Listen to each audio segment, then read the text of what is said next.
Pessoal, está iniciando mais um Intalks, o seu podcast de conversas atuais. E já deixando um recadinho aqui para você, deixe seu like, se inscreva no canal se você não é inscrito, tá? E acompanhe as novidades no nosso Instagram, que é no @intalksoficial, tá ok? Hoje é o episódio de número 4, com um tema pra lá de interessante, um episódio muito especial. Particularmente, eu e o Manuel estamos aqui porque justamente gostamos muito de entretenimento e nada melhor do que falar sobre telas e tendências, desvendando os bastidores da magia televisiva e cinematográfica. Ao meu lado está aqui o Manuel, que que vai estar intermediando aqui esse bate-papo com um convidado para lá de especial. Inclusive vocês já devem saber, já tá no título aí. E Manuel, dá um alô aí pro pessoal, Manuel, do Final Boss. E aí pessoal, beleza, boss? Como vocês estão? Então, bora lá para esse bate-papo que vai ser incrível hoje, falar um pouco sobre entretenimento e cinema. É isso aí. É isso aí, galera, vamos lá. E antes da gente iniciar, breve recadinho dos patrocinadores.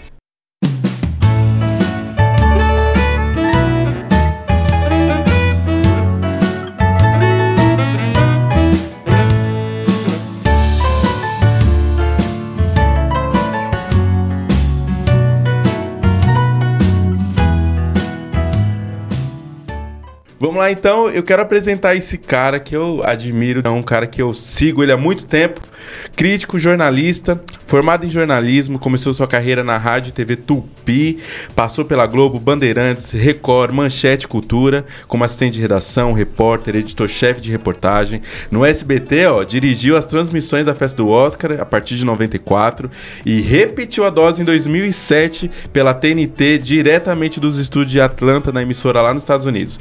Foi colaborador do Jornal da Tarde, Folha de São Paulo, Estadão, Jornal Brasil e diretor de redação da revista Sci-Fi News. Trouxe inclusive até um exemplar aqui, ó. Para quem lembra aí, os adeptos, tá aí.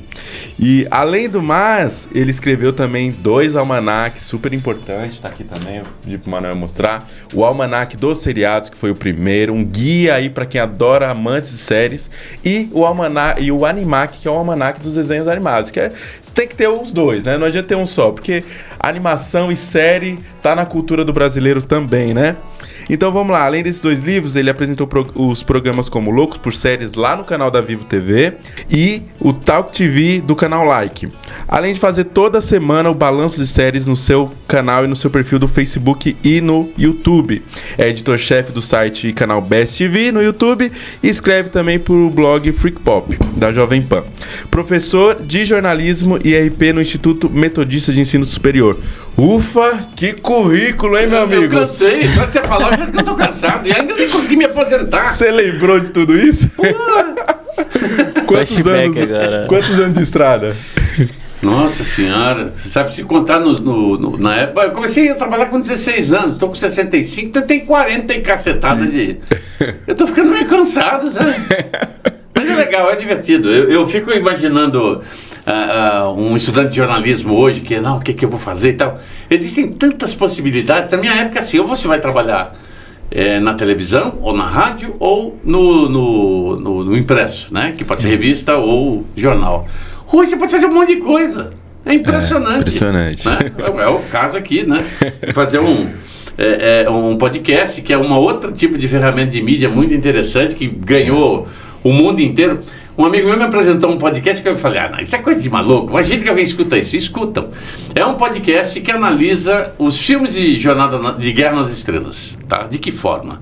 Eles analisam, durante 1 hora mais ou menos, 1 minuto do filme. Nossa. Então você imagina, o primeiro filme que tem 212 minutos, se eu não me engano, no total 205... Tem 205 programas que os caras fazem de 1 hora de duração. Nossa. E já está no 4º filme, sabe? Porque as pessoas não entendem qual é a importância do podcast. Principalmente nos Estados Unidos, você se desloca, quando você se desloca da sua casa para o emprego, não é uma coisa normal que a gente faz aqui, né? Que demora 15 minutos, 20 minutos, vai de carro, não. Os caras demoram 1 hora para chegar, seja de trem, de metrô, porque os caras, muitos deles moram no subúrbio da cidade, né? Então, o que ele vai fazer? Não estou com saco de escutar, não, vou escutar um podcast. Então, começou essa onda toda e eu acho muito divertido. E eu acho muito bacana também. Obrigado, Paulo, pela sua presença aqui, pela sua ilustre presença, né, Manuel? Que convite especial. Ô, Paulo, eu queria que você comentasse essa sua fase aí na TV, como você chegou até a Tupi e por que essa motivação toda pelo entretenimento, né? O que te motivou a escolher essa área? Olha, tem uma coisa engraçada que eu descobri analisando algumas coisas, que quando você faz uma pergunta desse tipo e você não tem ideia do que você vai responder, você fala assim, pô, uma boa pergunta. Não é o meu caso, eu sei a resposta, mas eu queria colocar isso, que eu lembrei que um cara falou isso, e falei, porra, é mesmo, né? O cara fica enrolando para responder, porque ele não sabe a resposta, mas eu sei. Meu pai sempre foi de televisão. Ele começou a trabalhar ele era cenógrafo lá na TV Itacolomi, em Minas, depois foi para Brasília, veio para São Paulo, começou a trabalhar na Tupi, blá, blá, blá, blá, blá, né? Um monte de coisa que ele fez. Você é natural de Belo Horizonte? Sou de Belo Horizonte. Belo Horizonte é uma cidade bonita, cheia de mineiro, gente boa. E o que acontece é que no decorrer dos anos, eu não ia fazer jornalismo, eu ia fazer engenharia elétrica. Porque eu achava divertido montar, desmontar equipamento e tal. Eu fui estudar no Objetivo, no colegial, e era o ensino técnico, né? Então técnica eletrônica. Me formei, tudo bem, explodi um rádio, mas isso é um detalhe, não vem ao caso. Só que eu fui fazer vestibular, eu estava fazendo vestibular em Minas, no FMG, para engenharia elétrica, né? Então, pô, foram 3 dias massacrantes, ia até o FMG e tal, 4 horas de exame, era um negócio... E aí, antes de voltar para São Paulo, eu fui no Cruzeiro, no clube, né, com meu primo vamos lá tomar banho, né? E aí eu comecei a escutar os caras na rádio, falando o nome das pessoas que passaram, né? Sim. Então, aí, uma gritaria ali, uma gritaria colar, e de repente, Paulo Gustavo Pereira. Aí eu volto para São Paulo e fico falando assim, e eu já estava trabalhando há 3 anos na Tupi, né? Como assistente de redação, depois os outros cargos lá que ajudaram a pagar a escola, né? E aí eu estou exatamente num sábado de tarde escrevendo um negócio para minha irmã, né? Aí eu falei, por que eu vou fazer engenharia elétrica se eu já estou trabalhando numa área que eu gosto, que é escrever, que é de jornalismo, blá, blá, blá, blá, blá. Aí eu falei, abri mão. Fiz vestibular no Objetivo, que era assim, você passa na rua, você passou no vestibular. Era mais ou menos naquela época assim. Hoje é mais fácil, né? Os caras, olha, acabei de ver seu blog, é mesmo, você está no primeira turma da faculdade. Né? E aí fiz o jornalismo, por quê? Porque naquela época era necessário diploma. Hoje qualquer Zé Mané pode requerer o diploma sem precisar... o registro profissional sem precisar do diploma. E é uma briga muito idiota, porque quem começou esse negócio, não precisa do diploma, né? Foi a Folha de São Paulo. Porque 90% do staff, que era um editor-chefe disso, né, não tinha diploma, eram advogados, eram não sei o quê, sociólogo, filósofo. Pô, e pegava mal. A Folha de São Paulo, né, que encheu o saco, né? Não, sim. Aí começaram, porque foi a ditadura militar que sancionou o registro profissional de jornalismo e tal, blá, blá, e aí eles começaram a abrir brecha. Já abriu tanta brecha que hoje estão... Hoje está assim, escancarado. Foi exatamente nesse período que eu comecei, eu cheguei para o meu mentor, né, meu chefe na TV Cultura e na Tupi, o Demétrio Costa, e falei assim, Demétrio, eu acho que eu decidi fazer jornalismo. Ele saiu de trás da mesa dele e veio me abraçar. Pô, eu sabia que você ia fazer uma coisa legal na sua vida, deixar essa sua adolescência precoce e tal, e fazer me abraçou, achei muito legal. E aí você começou, desculpa só, começou no jornalismo já cobrindo matéria sobre cultura ou não? Isso veio depois? Não, isso foi com o tempo, né? Eu já vou adiantar essa parte. Bom, eu fiz, e aí exatamente em 79, que eu estava no 2º ano de jornalismo lá na Metodista, eu peguei carona com um cara e tava batendo um papo falando, pô, eu tô a fim de assistir esse desenho animado aí, o tal do Senhor dos Anéis. Ele falou, pô, você quer assistir porque é o Tolkien do cacete, não sei o quê, papapá. Falei, eu achei o desenho interessante, eu quero assistir. E aí eu perguntei pra ele, mas isso é o quê? O livro do quê? Pô, você não conhece o Senhor dos Anéis? Pô, aí ele me deu a dica e eu acabei comprando, naquela época, os 6 volumes que a Arte Nova lançou. Então ele, em vez de ser 3, né, lançou 6, cada uma das partes e tal. E aí eu assisti o desenho animado. Terminei, eu assisti o desenho animado, não entendi porra nenhuma. Falei, tá, mas aí termina aqui, e aí o que acontece? Né? É assim, é como se você tivesse sido o primeiro filme, tá? Só que é a versão estendida, que tem um monte de coisa, e aí no final cada um vai para um canto. E termina desse jeito, só que com a diferença termina desse jeito no Abismo de Helm. O desenho animado. Aí quem fica mais zoneado, né? Mas, que esse cara daqui, caramba. Bom, aí eu comentei com esse cara depois, né? Aí ele falou pra mim assim, porra, eu gostei do que você falou, mas você vai ser crítico? Você tá pensando em ser crítico? Eu falei, não, tem muito crítico. Pra quê? Eu gosto de filme, eu acho curtição e tal.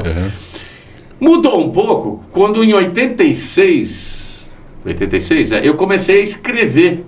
Eu não escrevia, eu só trabalhava em rádio, eu lá em rádio, rádio e TV.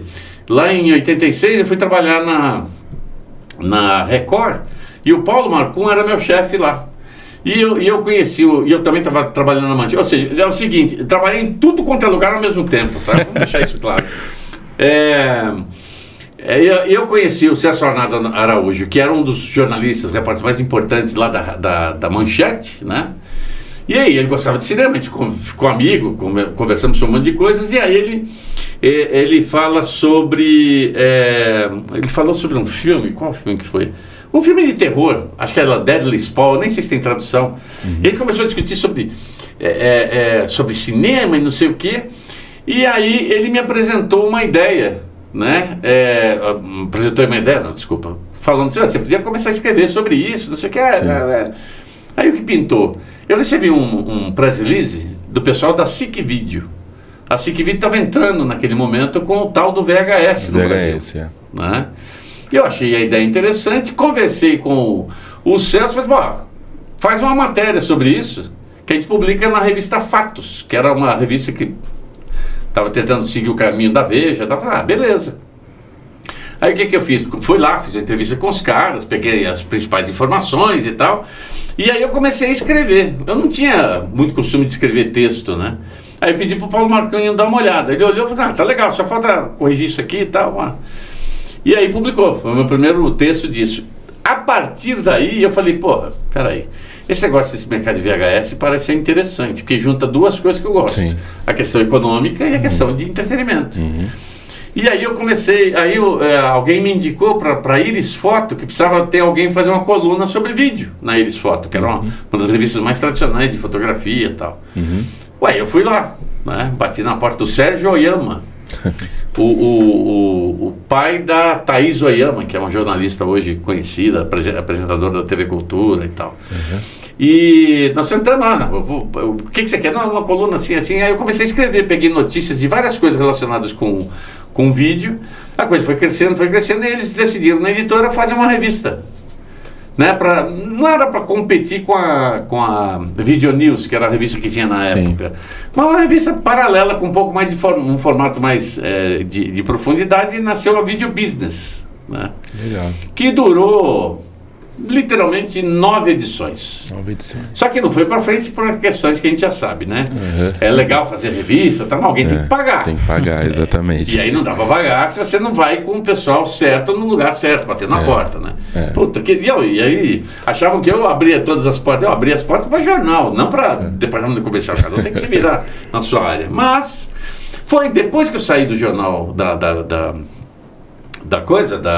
Video Business, o Oceano Vieira me chamou para conversar com ele. Ele tinha a revista de mercado, que era o Jornal do Vídeo. Jornal do Vídeo. Enorme, circulava no Brasil inteiro e tal. E ele me chamou, eu fiquei lá durante acho que 3 anos. Aí saí, montei uma outra revista. E aí aí a gente vai conversando, dando os exemplos. É uma vida cansativa, meu amigo. E, ô Paulo, hoje a função de crítico, função não, o cargo, né? Vamos dizer assim, o cargo de crítico, ele vem do pressuposto de, você precisa ser um jornalista, e aí você se torna um crítico?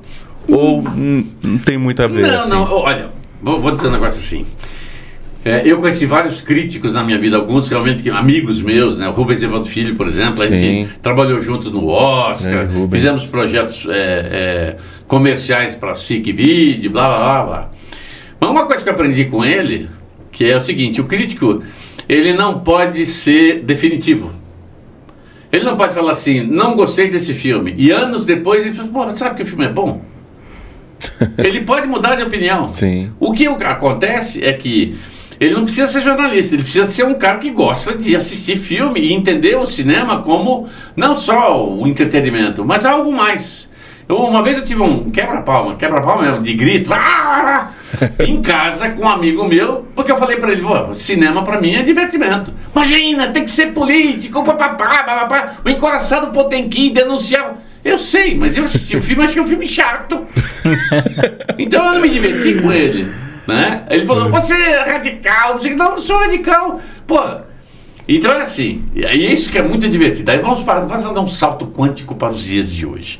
Então eu vou assistir Batman vs Superman, né? Superman vs Batman, não importa, né? Eu achei o filme divertido. Saí, falei, porra, finalmente fizeram uma adaptação legal, uma mescla de muita coisa dos quadrinhos para sair naquele filme, né? Ok.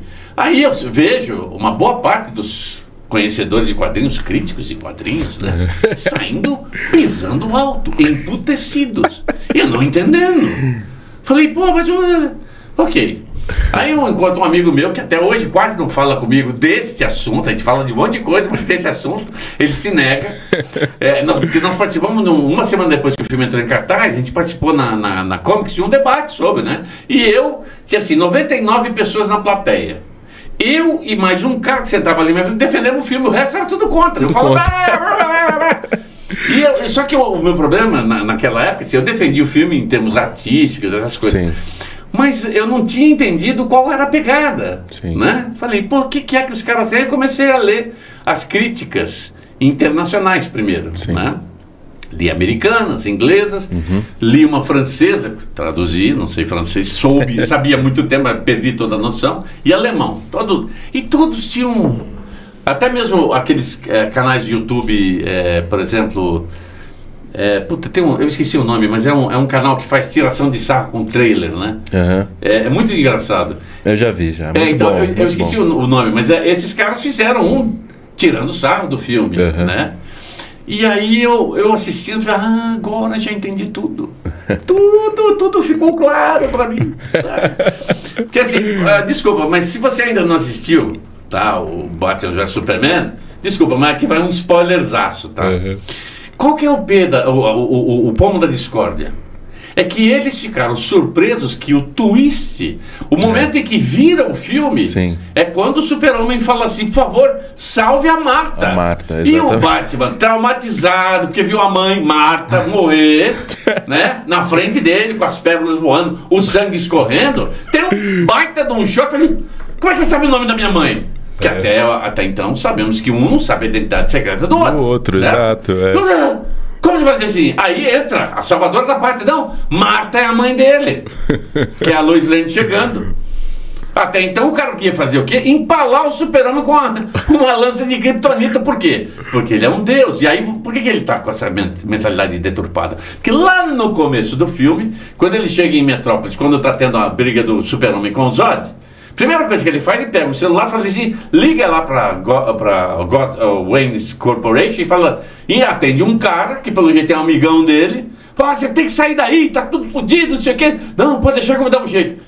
E na hora que ele chega lá perto, o prédio desaba com o cara lá dentro. Quem que é esse cara? É mais uma das tradicionais figuras paternas que o Bruce Wayne, na sua adolescência, juventude até a idade adulta, tentou apaziguar com a cabeça dele o fato dele não ter pai. Então o pai dele tem a idade que esse cara morreu. Então, e aí o cara morre, a menina quase é empalada, e ele vê quem? O raio do semideus lutando e destruindo metade. Então o cara, ele está decididamente, ele está disponível a matar o cara e servir numa bandeja. Exatamente. Não importa como é que fazer, né? Então na hora que dá esse twist, o que aconteceu? Todos os grandes críticos de quadrinhos, os caras que leram o Super-Homem desde que começaram, falei, porra, mas Eu esqueci que as duas mães tinham o mesmo nome. Que merda! Mas não posso dar braço a torcer. Eu tenho que falar que o filme é ruim. E assim foi. Já o filme é tão ruim que fez 850 milhões de dólares no mundo inteiro. Ruim pra caramba. Bom é The Marvels, né? Vou entrar nesse demérito, The Marvel. Você assistiu The Marvel, Paulo? Assisti. Rapaz, você sabe qual o X da questão do The Marvels? É o seguinte. A gente vive em momentos complexos, né? Esse negócio que colocaram aí de lacração, exatamente. De tentarismo. Sabe, eu sempre tenho uma coisa que é o seguinte: eu não quero saber, né, se o ator que vai interpretar fulano, beltrano, ciclano homem, mulher, negro, azul, não quero. Eu quero saber se ele vai pegar o personagem dentro da trama. Daí atrapalha ainda. Não, saca, né?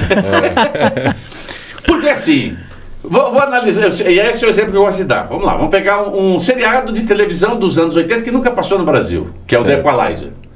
Para não dizer que não passou, tem 2 episódios. Agora o remake, né? Pois é, tem 2 episódios em VHS que assim que lançou com o título absurdo de O Justiceiro 2. Não tem um, mas tem o 2. Okay. O que é o seriado? É sobre um operativo que está afastado da zona de ser espião e tal. E ele vai para Nova York e lá ele começa a ajudar as pessoas que têm problemas com gangue, com bullying, etc, etc. Ele é o quê? Ele é um inglês caucasiano branco. Ok, vamos fazer a adaptação? Tá. Botaram o Denzel Washington. Você quer o quê? É o Denzel Washington, porra! Exatamente. Se ele fizer Jesus Cristo, porra, eu acredito nele. Exatamente. Não importa. Por quê? Você tem um puta de um talento fazendo um personagem que ninguém conhece. Aqui no Brasil, ninguém conhece quem que é o Robert McCall. Né? Ok. Mas não ficamos satisfeitos com isso. Aí vamos fazer uma série de televisão. Vamos fazer uma série. Mas gente, não podemos colocar, porra, um outro ator negro, tal, para poder... Porque senão, pô, estamos substituindo. Não. Vamos botar a mulher. Botaram a Queen Latifah. Meu Deus do céu, a minha cantora de blues favorita. Sabe, que entrega o personagem, sabe, sem precisar de todas aquelas coisas tradicionais que do personagem de lutar. O personagem original era um cara especializado em artes marciais e tal, mas ele estava aposentado. É o caso do Denzel Washington. Ele está lá na faixa dos seus 50, 60, então ele não fica dando pulinho para lá e para cá. E ela a mesma coisa. Né? E olha, são 3 temporadas. Eu assisti, não, tem 2, a terceira ainda não está no ar. Do cacete, uma puta história legal. E ainda acrescenta dentro da trama o fato dela ser mãe. Você imagina, uma agente da CIA que conhece tudo, os podres de todo mundo, ainda tem que mentir para a filha que é uma, como é que é o nome? Uma consultora internacional da ONU. Então assim, não importa. Então, o que está acontecendo? Você vai assistir filmes, precisa sempre ficar com o pé atrás para saber que cato de agenda o cara tem. Exatamente, Marvels, eu assisti o filme, eu gostei do filme. Tá? Porque eu tirei da minha mente o que tinha sido discutido lá atrás, quando começou a surgir o primeiro roteiro, o segundo roteiro, o terceiro. Não sei quantas vezes os caras tiveram que refilmar um monte de coisas. Para quê? Colocaram uma solução para evitar essa coisa de identitarismo, etc. Muito simples. As 3 são super poderosas. Elas são semideuses, porque tem poder para destruir o mundo inteiro. Perfeito. Na trama, o que é? Elas só podem fazer as coisas se estiverem juntas. Concorda? E aí você descobre, e aí a coisa que tem acontecido muito, que a vilã, que também é toda poderosa, é uma coitada. É uma traumatizada, porque a Capitã Marvel fez uma coisa que destruiu a vida dela. Exatamente. Então ela quer matar, isso é uma coisa normal, né? de vingança e tal. Sim. E aí, no metade do filme, quando você está chegando no final do filme, você fala assim, mas por que elas, em vez de as 3 brigarem contra ela, por que as 4 não se juntam para resolver o problema? Para resolver, exatamente. E é o que acontece, de uma forma meio radical, mas acontece, né? Agora, por que isso? Porque eu tô com... As pessoas começaram a notar, pessoas comuns, não sou eu, pessoas começaram a notar que estão exagerando muito nesse papel. E a mulher precisa ser empoderada. Aí... é aquela questão de quem entende cinema, já assistiu muito filme, não precisa ser crítico. Sim. A pessoa se pergunta assim, mas peraí, desde quando a mulher não foi empoderada no cinema? Exato. Pega qualquer personagem. Eu no dia 8 de março, a minha homenagem às mulheres foi a fotografia da Scarlett O'Hara. A personagem O Vento Levou. O Vento Levou. Olha só. Clássico, né? Ela era uma personagem mimizenta, né? Eu sou da sociedade. Aí veio a Guerra da Secessão. Ela perde tudo. O pai enlouquece. Ela e as pessoas que estão na casa quase são violentadas pelos os marginais que surgem no meio da guerra. Aí ela dá um berro e fala assim, não, eu nunca mais vou passar fome na minha vida, e ela começa a reverter tudo, ela começa a usar a inteligência dela para conseguir voltar ao que era antes, e ela consegue. Ela faz um casamento forçado com o Butler, né, com o Clark Gable, né? Faz, por quê? Porque era o interesse dela. Então me diz, por que ela não é empoderada? Ela não é coitadinha. Exatamente. Aí eu vi um comentário muito engraçado de uma menina que analisa Branca de Neve e fala a mesma coisa. Quem disse que ela não é empoderada?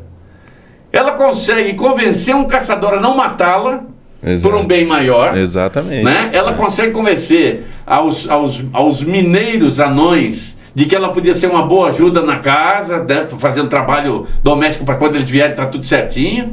Como é que ela não pode ser empoderada? Ela não é coitadinha. Exatamente. E a questão do príncipe é o de menos. Ela é tão poderosa que hoje estão acusando ela de assassinato.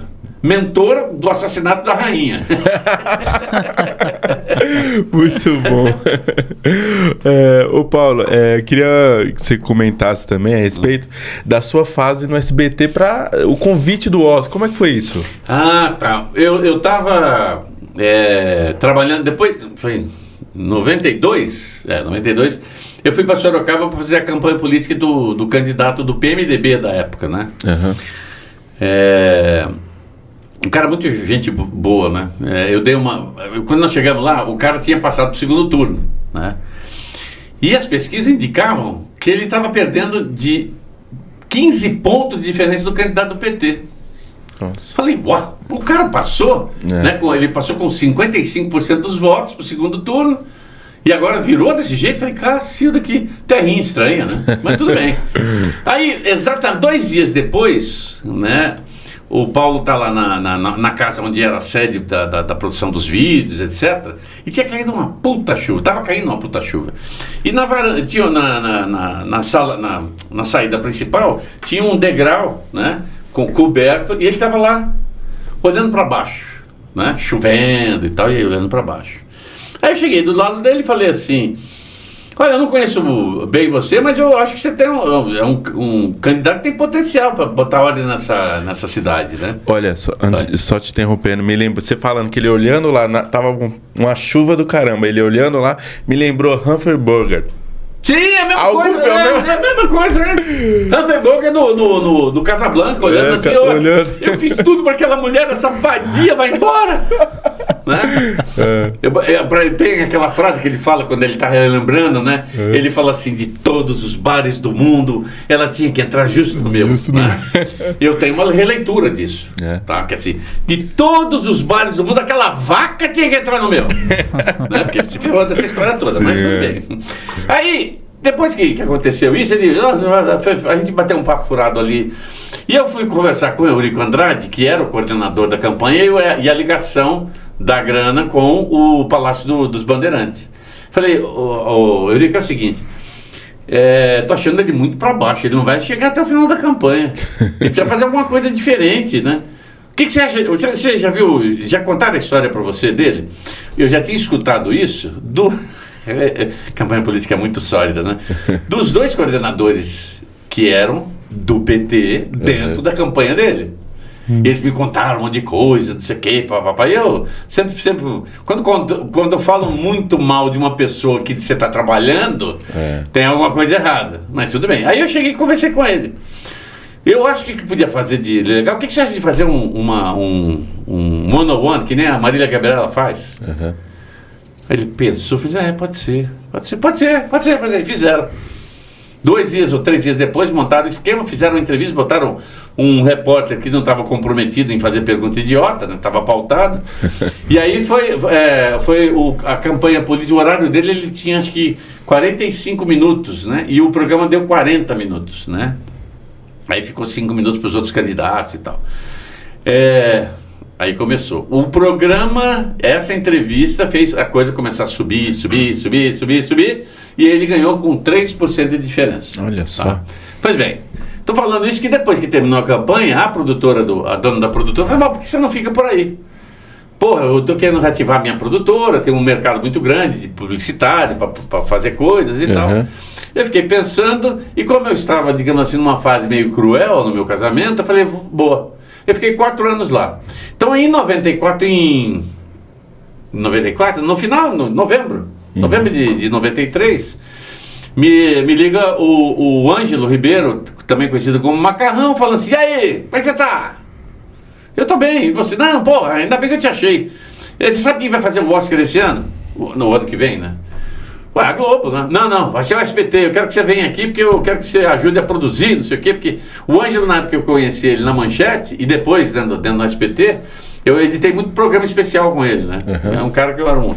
E aí ele me indicou, fui lá conversar com o Rick Medeiros, que eu já conhecia, porque eu tinha trabalhado no SBT anos antes, e aí eu falei, olha, ok, tá tudo bem, mas me explica uma coisa, vocês já falaram com o Rubens? Não, a gente não falou com o Rubens.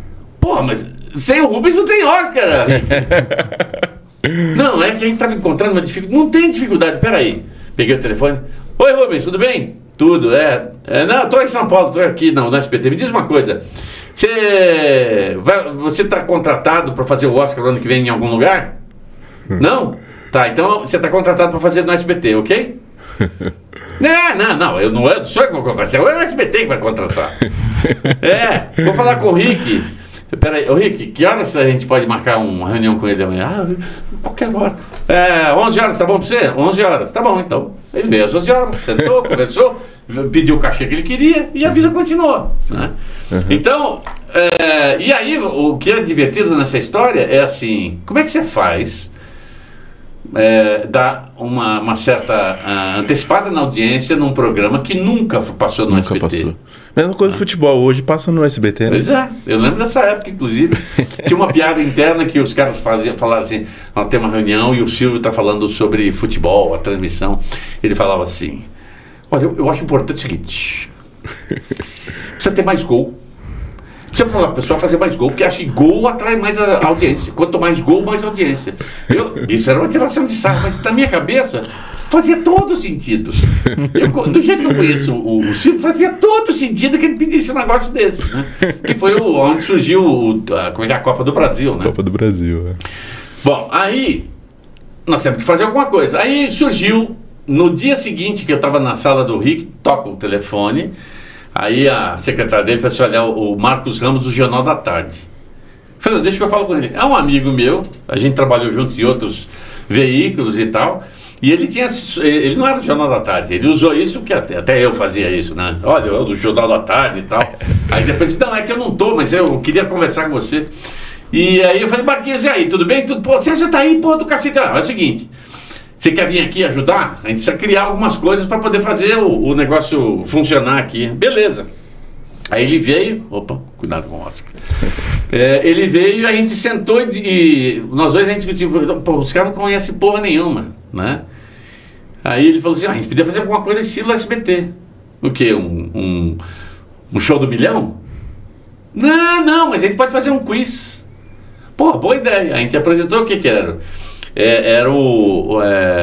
informações do Oscar. Então a gente... Você sabia que a atriz... Curiosidades. Curiosidade. Nós fizemos 100 boletinzinhos, né? Que começava, tinha um intervalo. Você sabia? Veja a resposta daqui a pouco. Sim. Aí continuar. Bom, ganhou esse prêmio, não sei o quê. E não esqueça, dia não sei o quê de março, o SBT transmite. E foi isso durante a programação inteira, durante um mês. Que legal. Fora as outras coisas, né? Usar o jornalismo do SBT, que tinham 2 jornalismos, né? Afe Maria, coisa possível. De botar matéria, de entrevista com o Rubens, aquele tipo de coisa, né? Aí você fez junto com o Rubens. Sim. Que legal, 94 eu tava ainda na barriga da minha mãe, mas queria ter visto. Ainda, será que você gravou nessa época? Tem VHS, disco guardado? Eu tenho a gente tem, por exemplo, esse minuto do Oscar, eu tenho todos eles. Olha que legal. Consegui garfar e até publiquei algumas coisas no YouTube, né, no meu canal do YouTube. Certo. tem um trecho do programa dos premiados do Oscar. Legal. Não sei se tem um trecho, já está inteiro, que era um programa de 45 minutos que a gente fez com ele aqui. Né? A gente gravou o resultado do Oscar, mas em rápido, né? Uma resenha, né? Sim. Coisinha rápida. Tem muita coisa que a gente conseguiu salvar. Tem outras que não, mas estão lá no SBT, né? Simplesmente o Dorival, que é o cara que chefia o arquivo, começou a digitalizar tudo. Foi lá onde eu encontrei um negócio que não tinha no meu livro, o Almanac dos Seriados. Qual? O Samurai Fugitivo. Ô, louco, olha só. Sabe o que é o Samurai Fugitivo? Vocês sabem? Não. Pois é, Conta pra eu gente. não sabia. Então estou eu lendo o segundo ou terceiro volume do Lobo Solitário, que a Panini começou a publicar, né? No formatinho de... Aí estou lendo lá e no final tem uma matéria, o Lobo Solitário, que passou nos anos 80 no SBT. Lobo Solitário, com o nome de O Samurai Fugitivo. Samurai e Fugitivo. Cacete, é isso. Aí eu fui visitar o Dorival e eles tinham acabado de fazer uma reforma interna no arquivo, tinha umas prateleiras enormes e tal. Aí nós subimos e falei, rapaz, Samurai tem todos, que é o seriado oficial do personagem que saiu no Japão, e alguns dos episódios foram compilados e lançados no cinema. Né? E assim, é violento pra caramba. Uma coisa de pra época, né? Tem coisa que podia fazer naquela época, se colocar hoje em dia, esquece. Deus do céu. Não vou entrar nesse debate. Na madruga só. Senão... Ô Paulo, que bacana esse momento seu do Oscar. E depois, lá em 2007, você foi convidado pela TNT. Pois é. O Rubens fazia lá também. O Rubens ele fazia lá, e aí teve um problema com o diretor do Oscar, que é um americano que tinha lá, que resolveu se assanhar com a Maria Cândida. Criou um puta de um clima. E aí o Rubens me contou isso e falei, e eu tô querendo indicar você. Opa! Legal. Eu fui, né? E o trabalho simplesmente era coordenar, né? Fazer todo o esquema que vai entrar a câmera 2. Fizemos ensaio, tudo bonitinho. Mas não sabia eu que por trás existia uma pequena conspiração para que as coisas não funcionassem tão bem, porque afinal de contas podia ser um brasileiro que queria trabalhar lá. E não é o meu caso, nunca foi. Né? Terminou, chamaram outro diretor para trabalhar junto comigo. Né? Eu achei estranho, mas tudo bem, estão me pagando, estou esquentando a cabeça. Passava as informações para ele em inglês, ele pegava e passava para todo mundo, ou seja, mais um canal no meio da distribuição de informação, do saco, mas tudo bem, eu sou um cara muito tranquilo para trabalhar. Né? Terminou e tal, e depois, e é óbvio, eu falei, sim, eu não vou voltar, porque eu vi o que estava acontecendo. Falei com a Andréia, que eu levei ela como assistente, né? Para se tivesse algum buchiche, porque ela morou 80 anos na Austrália, Estados Unidos, na Índia, falando o inglês melhor do que qualquer um. Que era a editora de arte, né, da Sci-Fi. E foi muito legal, o trabalho foi muito legal. Mas, no ano seguinte, silêncio total. Eu falei, foda-se, estou esquentando a cabeça. Aí um belo dia mudou o cenário. Mudou o cenário porque a TNT começou a transmitir o M. Na primeira transmissão chamaram um tal de Paulo Gustavo, porque tinha escrito um almanaque dos seriados, achavam que ele entendia de séries. Olha só. E para minha surpresa, embarco lá mas num outro esquema, sabe? Paulo Gustavo agora não é... O Paulo Gustavo agora é o comentarista, então, eu fui de primeira classe, meu amigo, de avião. Só. Comi... Como é que é o nome daquilo? Queijo com uvas. Olha. Golda? Queijo Golda com uvas verdes. Exatamente, Golda com uvas verdes. Sabe? Bem pegada de filme. Nossa senhora. E cheguei lá e dou de cara com a líder dos conspiradores. Olha só. Falei assim, como é que você tá? Quanto tempo eu não te vejo, hein? E ela assim, a primeira coisa que eu vi... Surpresa, né? Não é surpresa. Ela sabia que era eu, mas ela não sabia qual era a relação. A minha relação em relação a ela, né? Ela ficou vermelha. Falei, filha da puta, tinha culpa no cartório mesmo, né? E fez 2 anos em seguida, né? Até que no 3º ano, eu vejo no Facebook que o Omelete ia fazer. Aí eu falei, peraí, tem alguma coisa errada. Existe um negócio chamado educação, que você fala assim, ó, não queremos mais você, então vai ter uma outra pessoa. Aí eu recebo um e-mail da diretora de conteúdo dessas coisas de produção ai, você desculpa, porra, aí tava tão alucinado aqui que, porra, né, blá blá blá blá blá blá blá blá blá. Aí eu respondi pra ela, ok, continue assim. E a vida seguiu. E a vida seguiu. Ah, vou esquentar a cabeça com isso. Fiz a transmissão do M naquele ano no canal lá do TV Geração Z. Pô, legal. Não, e o detalhe é o seguinte. Pode falar. Adoro esses papos de bastidor. Qual era o diferencial? Eu usei o que a gente fez no SBT para fazer os meus comentários, porque é um negócio que eu tinha articulado com o Rubens. Qual que era a encheção de saco quando você faz uma transmissão? Você tem os caras que você tem que ter a tradução simultânea dos apresentadores. Agora nós vamos ver a entrega do Oscar de melhores efeitos visuais. Aí aparece o filme 1, 2, 3, 4, 5. E o vencedor é fulano de tal. Aí o fulano de tal sai da cadeira. Né? Ele sai da cadeira, anda e chega e começa, olha, eu queria agradecer minha mãe, meu pai, por aquela noite quente e tal. Pois bem, o que nós decidimos na época, desde o primeiro? Assim que o cara der o ok, der o nome do prêmio, a gente vai colocar o prêmio em português. Então, assim, melhor efeito visual, fulano de tal. Okay. E enquanto a gente está exibindo isso, o Rubens comenta o prêmio. Para que ele não atropele o cara na hora que ele for receber a premiação, quando ele for fazer o discurso. Funcionou como um relógio, cara. Né? Perfeito. Óbvio que tem alguns momentos assim completamente malucos, como por exemplo, e uma outra coisa, no primeiro Oscar, quem era o apresentador junto com o Rubens era o meu Deus do céu, o Boris Casoy. Então a gente chegou, eu e o Marquinhos chegamos pro Boris, é o seguinte, eu sei que você gosta de cinema e tal, então o filme que você não assistiu do Oscar, você me fala e tal. E eu podia falar assim, se eu tivesse a premonição. Porque a Glória Pires vai falar que não assistiu nenhum filme, tá? Não sou capaz de opinar. Não sei. Ok.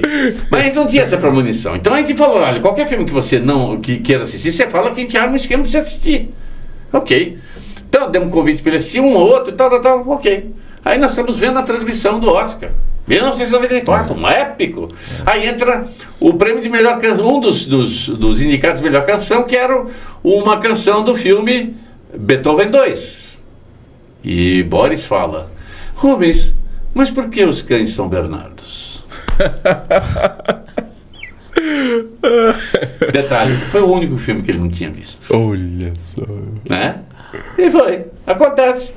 Como no ano seguinte, que eu não estava mais lá, o terceiro Oscar, o de 96, eu não estava mais lá, por brigas internas, etc. Eu falei, então eu estou indo embora. Ok. Aí fizeram tudo do jeito deles, só deu merda. Mas eu não quero falar sobre isso, a não ser a repórter que botaram lá no red carpet, né? E pega o Richard Dreyfuss e, obviamente, ele está com os filhos, né? São seus filhos? Não, eu encontrei na rua. Richard Dreyfuss, cacete, ganhador de Oscar, pergunta assim, o que é você? Tá aqui na condição de observador e não de concorrente? Uma pergunta simples, falar, eu vim porque eu curti, sabe? Eu perguntar sobre os filhos, o que são essas crianças? Elas são mendigos que eu trouxe. Para, né? Esse povo é muito esquisito, mas continue, meu. É muito bom ver esses papos de bastidores, eu gosto muito. Verdade. Ô Paulo, então assim, a Globo vai exibir esse ano o Oscar, outro ano não. Aí foi o caso do SBT ter comprado esse direito. Quem pertence aos direitos televisivos lá da academia? Quem é a Disney lá fora?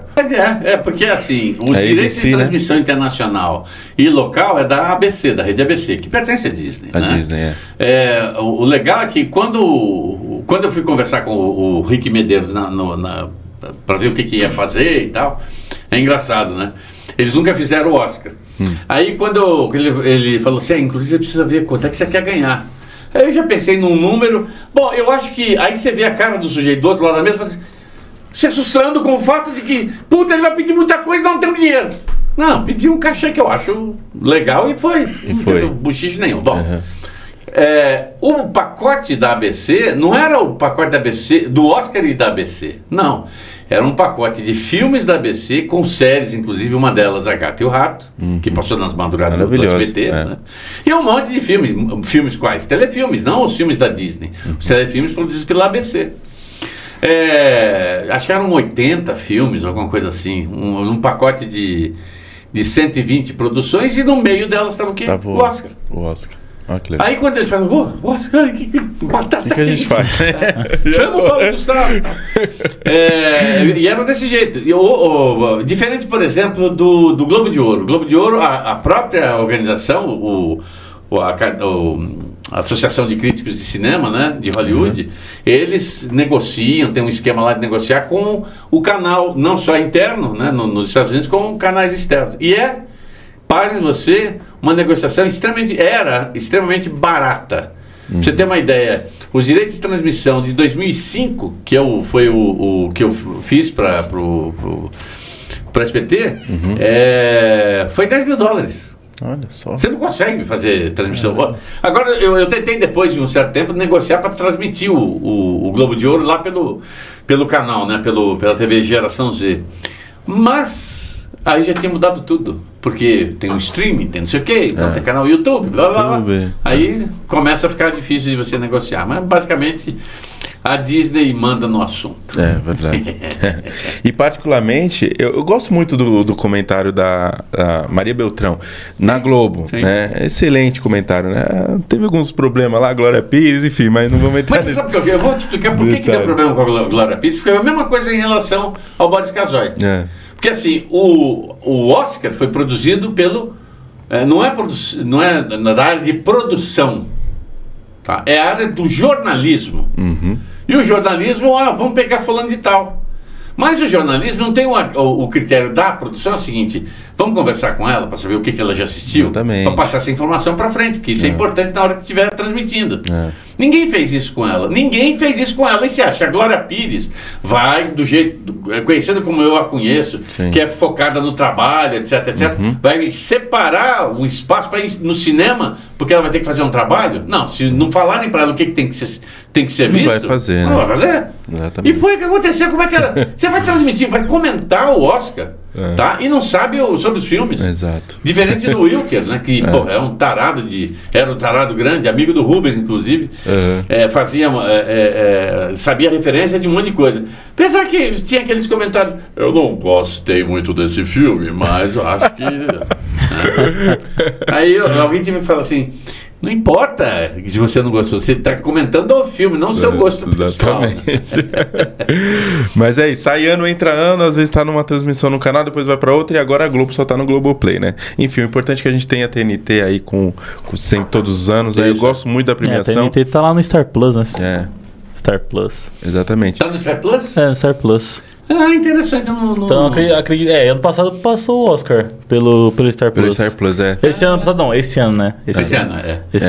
O ano que vem, não sabe, depois da greve dos roteiristas eu não sei nem o que aconteceu com o M, cara. Exato. A única coisa que eu sei é que o M, o Daily M, que é o M que fala da programação diurna, né? Novelas, programas de entrevista, etc. Vai ser em dezembro a premiação. Mas o M principal tem a mínima ideia do que aconteceu.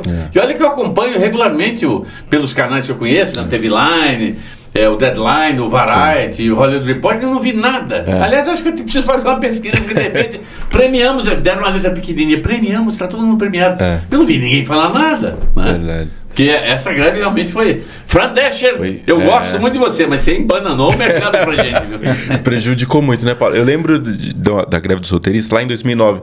Quantas séries foram canceladas, né? Canceladas, séries boas. Você lembra do Heroes? Lembro do Heroes. O Heroes, a segunda temporada, meu Deus do céu, a terceira e a quarta, eu falei, o que esses caras fizeram? Que salseiro. Né? Tinha uma que era, não sei, com certeza já ouvi falar, Kyle XY. Sim. Que era do rapaz sem umbigo, que era ficção científica, né? E tal.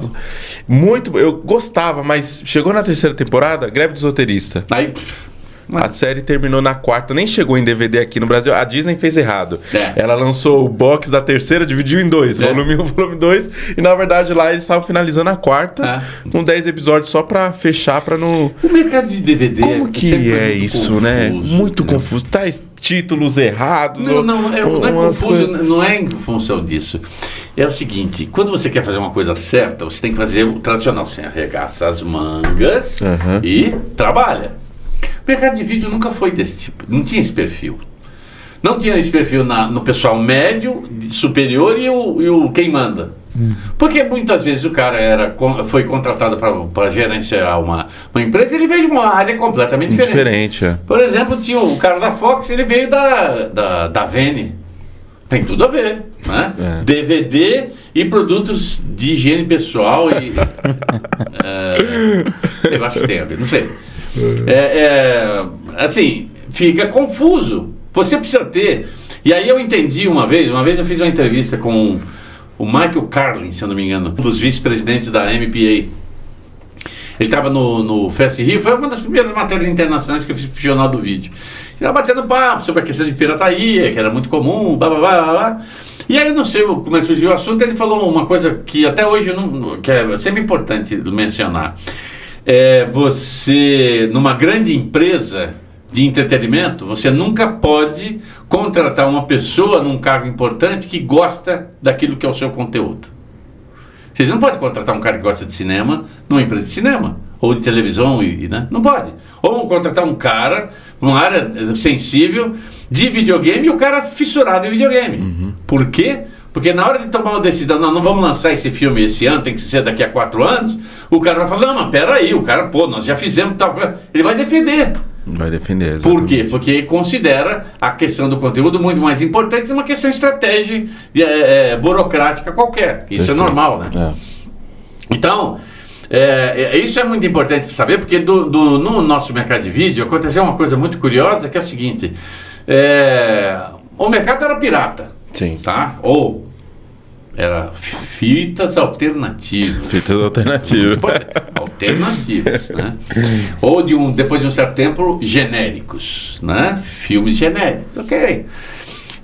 Mas a pirataria existia. E quem controlava a pirataria, quem fazia o combate à pirataria, era uma coisa muito insana, porque era o Consine e as delegacias regionais do Consine. Né? Na época a gente tinha tipo 2.000, 3.000 locadoras. São Paulo, obviamente, tinha a maior quantidade. A delegacia de São Paulo, que também cuidava do Rio de Janeiro, tá? Tinham 4 fiscais. Nossa. 4 fiscais assim, chutando 500 locadoras. Você acha? Você acha? E assim, e aí que tá, né? Aí entrou quando entrou o DVD, né? Aí entrou o famigerado imposto de exibição. Nossa. Que foi criado eu acho que foi criado no final do governo do Luiz Fernando Fernando Henrique e usado à revelia durante o período do Lula com o diretor-geral dessa entidade, que eu esqueci o nome, não era do Consine, alguma coisa assim, que era do Partidão. Cara, comunistão, legal. Fui fazer entrevista com ele.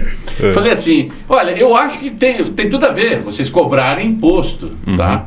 Mas não seria lógico cobrar de imposto de coisas novas? Vou dar um exemplo para você, a loucura que era esse negócio. Então eu vou lançar, a Warner ia lançar Batman, o seriado, depois de anos circulando na Fox, a Warner vai lançar o DVD. Junto com nos Estados Unidos DVD / Blu-ray. Então vamos lançar o DVD. Quanto se paga por episódio? R$750. Faz a conta, são 132 episódios. Que a Warner tem que pagar para poder começar a prensar os discos, sem saber se vai vender. Peraí. Mas é uma coisa, sabe, isso já passou na televisão 200 vezes. Não, mas está entrando agora, ok. Concordo, está entrando novo. Mas assim, a Warner tem um catálogo de 400 filmes que ela tirou do VHS e passou para DVD. Por que tem que pagar R$1.500? Exato. Eu perguntei para ele, não, porque tem que saber. Sabe, o legal de um bom comunista é que ele sabe, ele tem resposta para tudo. Mas nunca chega à conclusão que ele quer saber assim, tá bom, E para onde vai esse dinheiro? Não, esse vai ser criado um fundo para ajudar o cinema nacional. Alguém já fez o scout para saber o que foi destinado a tal coisa? Nunca foi para coisa boa. Provavelmente deve ter ido pro... Como é que é o nome daquele filme? Que eu falei, eu não vou assistir esse filme. A premissa é tão idiota que eu não vou assistir. Que é Medida Provisória. Medida Provisória. Como é que alguém, em sã consciência, escreve um filme de ficção científica, onde a base é tirar todas as pessoas negras e descendentes e mandar pra África? Sabe, eu não queria dizer nada, mas quem escreveu o roteiro é uma pessoa realmente inteligente. É assim, nós temos 230 milhões de pessoas, então você tem estrutura, obviamente, para mandar 100 milhões pra África. Puta que pariu! Eu vi a sinopse do filme, eu não vou assistir isso. Pelo amor de Deus, isso é uma idiotice. E não deu outra. O filme é um campeão de bilheteria. De nada. Né? Eu, inclusive, já conversei com... Eu tinha uma namorada que ela falou pra mim assim, eu vou assistir um filme muito interessante. É uma denúncia. Denúncia do quê? Não tem denúncia. É uma epopeia sobre o nada. Isso é pior do que Seinfeld. E o Seinfeld, pelo menos, você ria. Não é? Exatamente. É assim... Não tem sentido, assim, o que tem sentido é você fazer um filme denunciando o racismo. Sim. E falando assim, olha, nós não queremos mais isso. Exato. Então não adianta fazer revisionismo histórico como o cara do New York Times fez. Não, porra, tinha acabado de entrar no ar o canal HBO Max lá nos Estados Unidos. Porra, que absurdo, um dos destaques da programação é O Vento Levou, que é um filme racista, não sei o que, eu falei, meu Deus, ele está nos Estados Unidos, provavelmente nunca assistiu o TCM, né, que é o canal de classe da TNT, porque se ele tivesse visto isso, quando começou esses revisionismos um pouco mais pé no chão, o TCM contratou uma historiadora negra para falar sobre o filme. Então ela colocou lá todos os pontos importantes em relação a por que o filme é importante. Porque tem coisas que a gente não faz mais, escravidão, né, o preconceito racial, etc, etc. Mas é um momento histórico do cinema para os Estados Unidos de modo geral, né? Perfeito. O papo tá muito bom aqui. Adoro ouvir conversas dos bastidores, do universo do entretenimento. Vamos já encaminhando pro finalzinho. Antes, pra gente finalizar, vou mostrar aqui, ó, os livros do Paulo que ele escreveu. Isso aqui já tem, ó. Olha o tamanho disso aqui. Bons tempos. Olha, bons tempos, né? Pela Ed Ouro, o Almanac do Seriado. Se você gosta muito de séries, esse almanac aqui, ele pega uma trajetória de todas as décadas, né, Paulo? De 50, vamos lá, até 2000 e... Exatamente. A minha ideia, eu me inspirei em duas coisas. Num artigo do Dagomir Marques no Jornal da Tarde, que ele mostrou uma enciclopédia da TV americana, do Vincent Terrace, que ele tinha acabado de lançar nos Estados Unidos, 2 volumes grandões e tal. O Rubens, sim, ele me emprestou o Cherokee inteiro. E aí me deu a ideia, pô, já que tem isso, vou começar a fazer isso aí. E eu comecei em 82.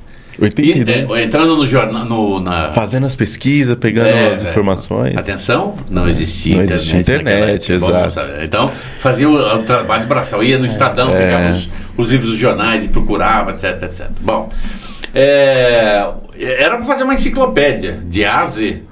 Mas quando eu fui conversar com o editor da Ed Ouro, que a gente podia transformar isso no almanac, porque não dá para fazer, porque eu já tinha mandado para ele, por exemplo, as 3 primeiras letras. As 3 primeiras letras dava 200 páginas. Olha só.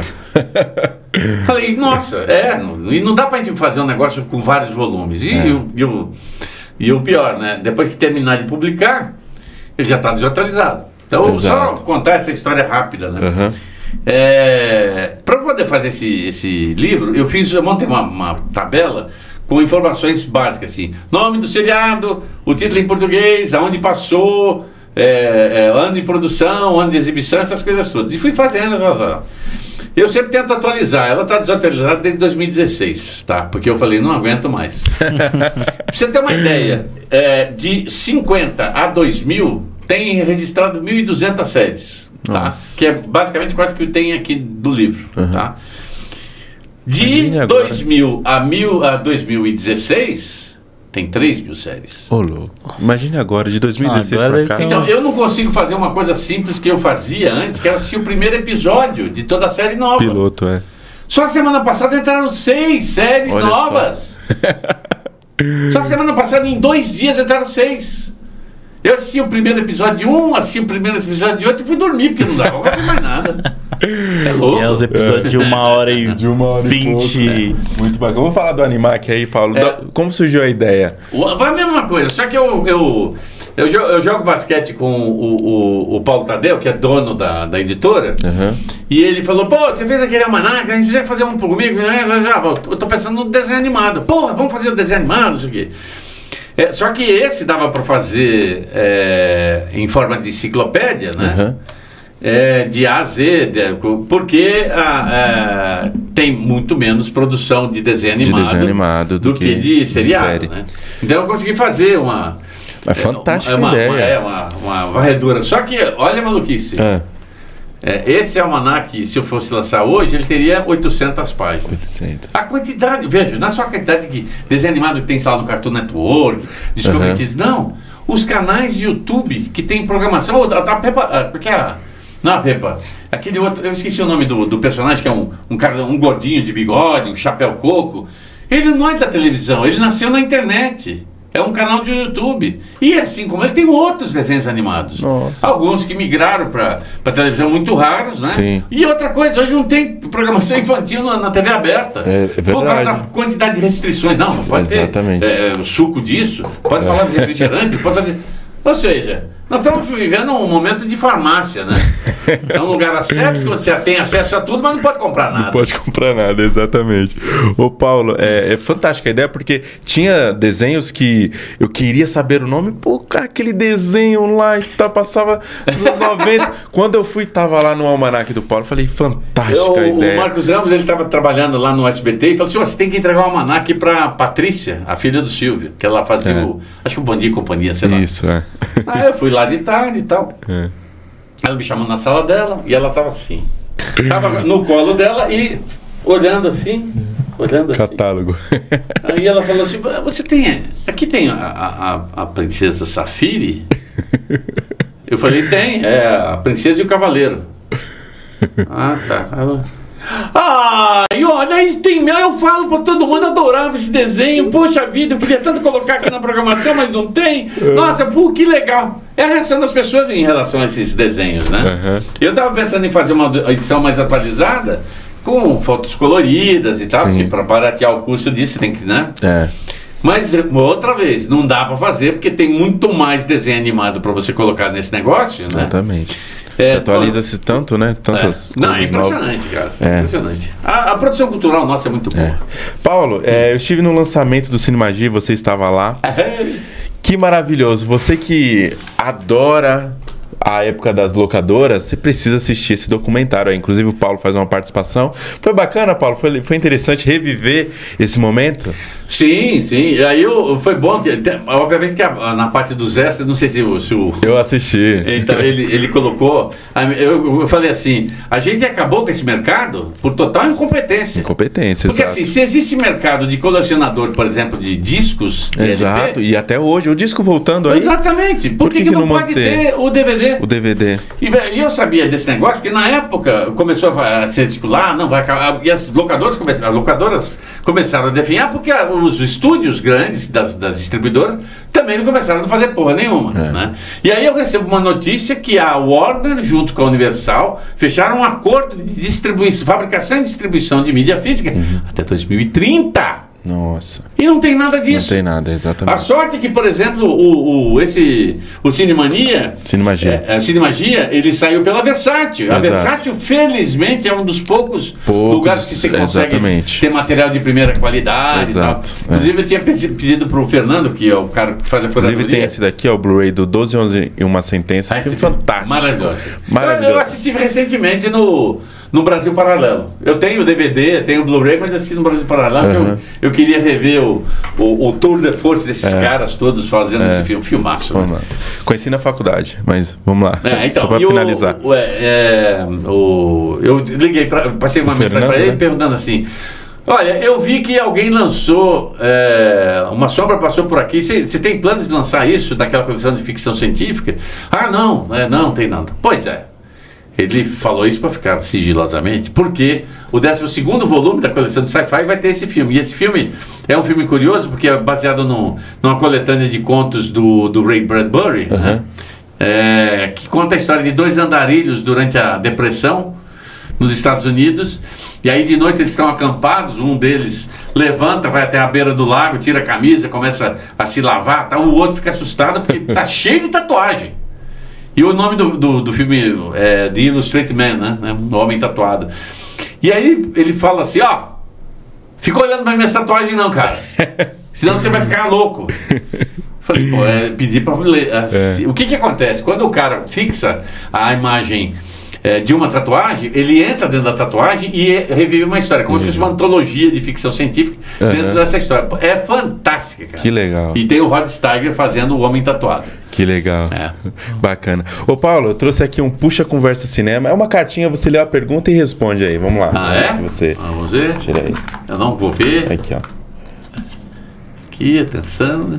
Vamos lá. Essa. Lê aí pra gente.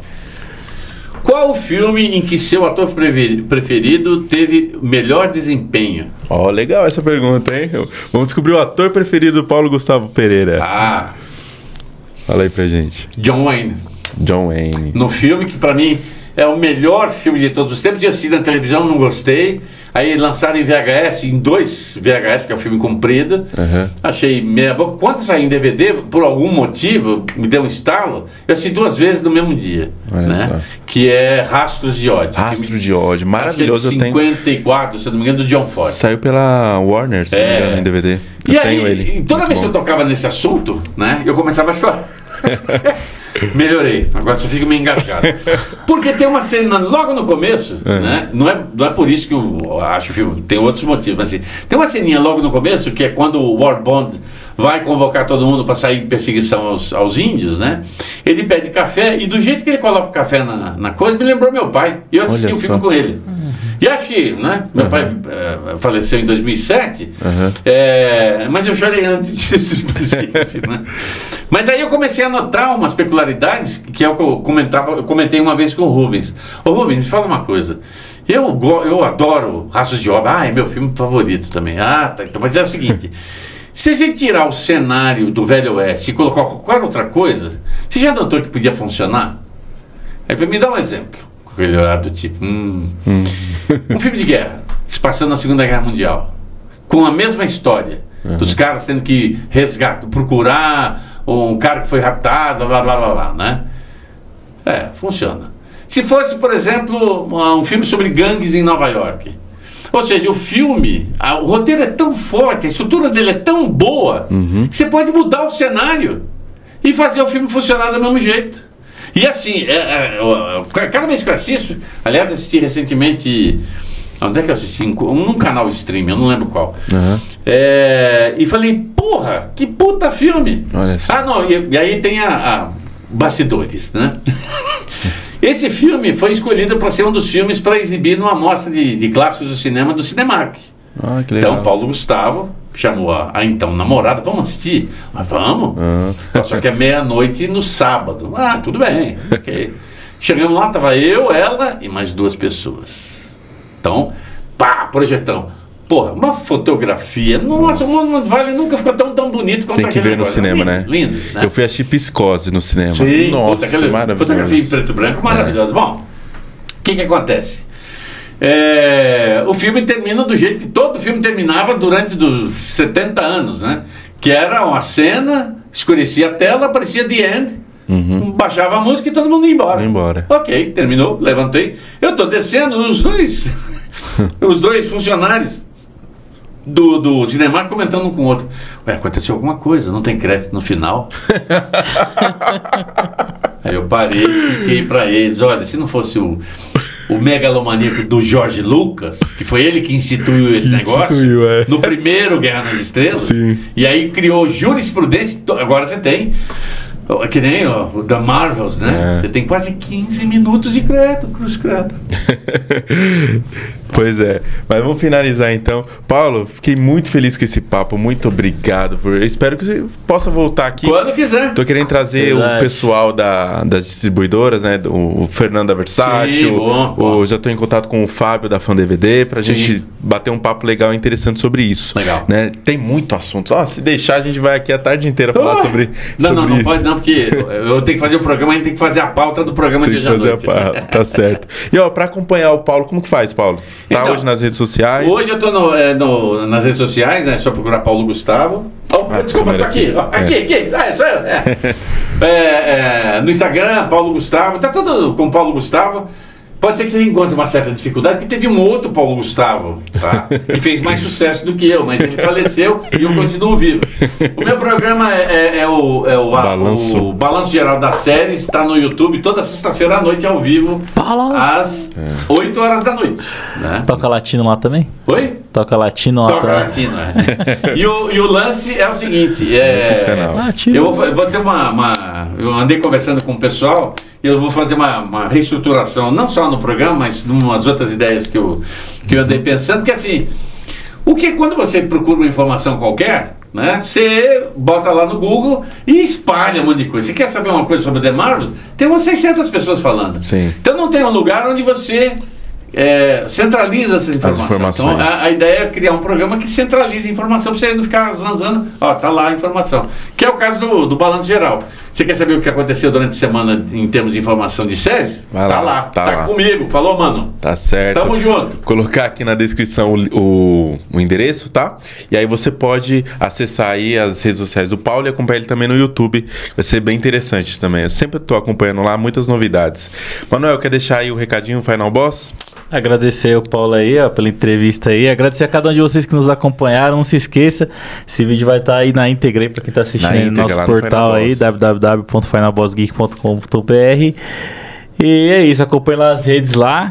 Que a gente tá aí também. A gente não é o Paulo, né? Mas a gente tá tentando. A gente vai absorvendo as informações aqui. Aqui a aula, aqui é a aula. Por isso que eu fiquei calado. Fiquei calado hoje, porque hoje foi aula, pessoal. Hoje foi isso aí. Galera, muito obrigado pela sua companhia aí. O episódio vai estar na íntegra no Final Boss. E aqui no Intalks, os próximos aí estão imperdíveis também. Vamos ter que falar muito sobre entretenimento ainda. O Paulo vai vir muitas vezes, eu espero.